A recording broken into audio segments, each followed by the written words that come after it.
বিসমিল্লাহে রহমানির রহিম। আউযু বিল্লাহি মিনাশ শাইতানির রাজিম। আজকের বিষয়, শরীয়ত কেন ভালো পথ। শরীয়ত অবশ্যই একটি ভালো পথ। ইসলামের বিধান মতে শরীয়তের প্রথম শর্ত হইল ঈমান। এই ঈমান অর্থ বিশ্বাস। এই বিশ্বাস থাকিলে অনেক উপকার আমাদের জীবদ্দশায়। এই বিশ্বাসকে কেন্দ্র করিয়া আমাদের সকলেরই এই দুনিয়ার জিন্দেগি পরিচালিত করিতে হয়। যেমন আল্লাহ রাব্বুল আলামিন বিশ্বাস করেই তো আমাদের মানব জাতি সৃষ্টি করিয়াছেন। আমাদের আবার প্রিয় নবী হযরত মুহাম্মদ সাল্লাল্লাহু আলাইহি ওয়াসাল্লাম তাহার রবকে বিশ্বাস করিয়াই, তাহার কথা মান্য করিয়াই তো দিন প্রচার করিয়াছেন। আবার রাসূল সাল্লাল্লাহু আলাইহি ওয়াসাল্লাম এর কথায় এক বাক্যে বিশ্বাস করেই দুনিয়ার অসভ্য মানুষগুলি সভ্যতা পাইয়াছেন। এইসবের মূলে ছিল শরীয়তের বিশ্বাস, ঈমান। বিশ্বাসে বস্তু মেলে, অন্যথা কিছুই মেলে না। যেখানে বিশ্বাস নাই সেইখানে কিছুই নাই। বিশ্বাস না করিলে এই জগতের ব্যবসা বাণিজ্য, লেনদেন, আদান প্রদান কিছুই তো চলে না। সমস্ত কিছু বিশ্বাসের মধ্যেই করিতে হয়।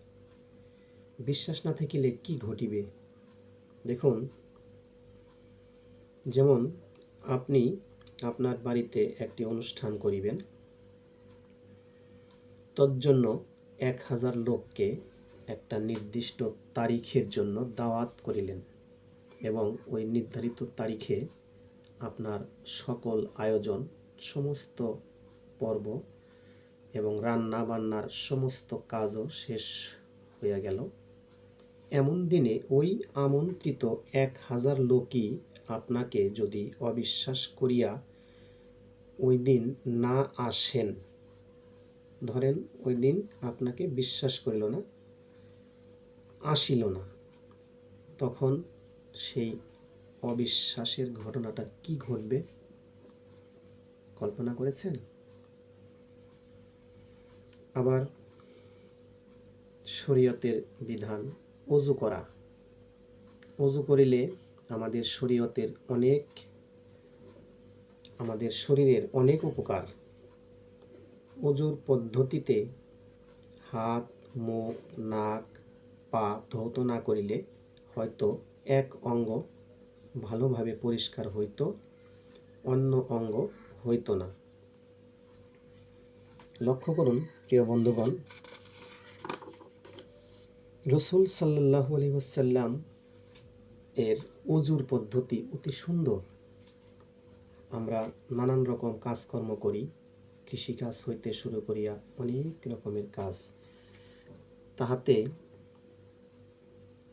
হয়তো নাপাক বলিয়া কিছু নাই। আমাদের হাতে পায়ে ধুলা ময়লা লাগে, তাহাতে অপরিষ্কার হইতে পারে, নাপাক হয় না।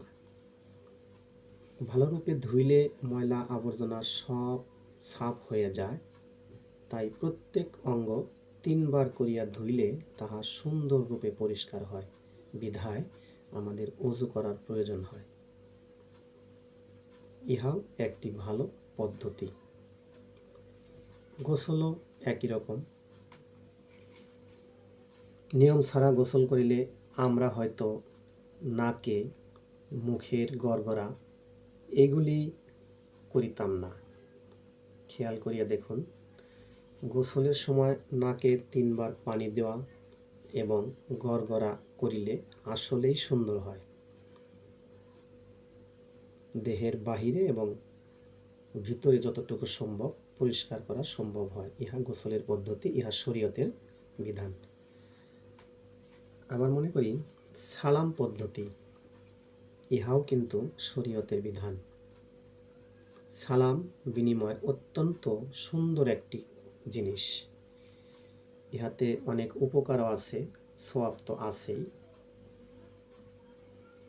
আপনি যদি আপনার শত্রুকে, যে কোনো কারণবশত আপনার সাথে কারো মনোমালিন্য, কারো সাথে শত্রুতা আছে, শত্রুকেও যদি আপনি বারবার সালাম দেন, নিয়মিত সালাম দিতে থাকেন, কোনো এক সময় সে আপনার শত্রু আর নাও থাকিতে পারে, মিত্র হয়ে যেতে পারে। শরীয়তের সালাতে এমন উপকার বলাই বাহুল্য। ইহাতে শারীরিক ব্যায়াম হয়, মানসিক উন্নতি হয়, আত্মা পবিত্র হয়, মন প্রফুল্ল হয়। সর্বোপরি সামাজিক বন্ধন ও অটুট থাকে। ইহা সামাজিকভাবে বিশেষ উপকারী। ইহা শরীয়তের বিধান।